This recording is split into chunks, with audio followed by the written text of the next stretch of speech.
அரசியல் விமர்சகராக ரஜினியை விட கமல்ஹாசன் முந்துகிறார் என நடிகை கஸ்தூரி தெரிவித்துள்ளார். முரசொலி விழாவில் ரஜினியை குறிவைத்து கமல்ஹாசன் பேச்சு இருக்கிறதோ என யோசிக்க வைப்பதாக அவர் கூறியுள்ளார். ரஜினிய கமல் முந்துறாரான்னு கேட்டிருக்கீங்க. கண்டிப்பா ஒரு வகையில கமல் முன்னாடி தான் இருக்காரு. ஆனா அது எதுலன்னு கேட்டீங்கன்னா, ஒரு அரசியல் பார்வையாளரா, ஒரு அரசியல் விமர்சகரா நிறைய விஷயங்களை இப்போ கருத்து சொல்ல ஆரம்பிச்சிருக்காரு. அந்த வகையில ரஜினி எப்பவுமே கொஞ்சம் குவாய்ட்டு, கமல் எப்பவுமே கொஞ்சம் ஓப்பன் டைப்பு.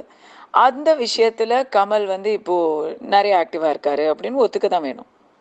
மற்றபடிக்கு அரசியல் பிரவேசத்தை பத்தி இப்போ நம்ம சொல்ற அளவுக்கு அந்த அந்த அளவுக்கு எதுவும் ப்ராக்ரெஸ் ஆகல. கமல் அவர்களுடைய பேச்சு நம்மளை நிறையவே யோசிக்க வச்சிட்டு இருக்கு. அவர் சொல்ற கருத்தும் சரி, சில சமயம் அவர் சொல்றது என்னன்னு புரியாததுனாலையும் சரி. நேத்து முரசொலி விழாவில் அவர் பேசினதும் அதுக்கப்புறம் அவர் பதிவிட்ட கீச்சுக்களையும் பார்க்கும்பொழுது மறைமுகமா ரஜினியை தான் சொல்றாரா அப்படின்னு எல்லாருக்குமே தோணுது. ஆனா என்ன சொல்ல வராருன்னு சுத்தமா புரியாத நிலைமையில என்ன நாம ஒரு யூகிச்சாலும் அது யூகமா மட்டும்தான் இருக்கும். கொஞ்சம் குழப்பாம தெளிவா கீச்சிட்டா நல்லா இருக்கும் அப்படின்னு நினைக்கிறேன்.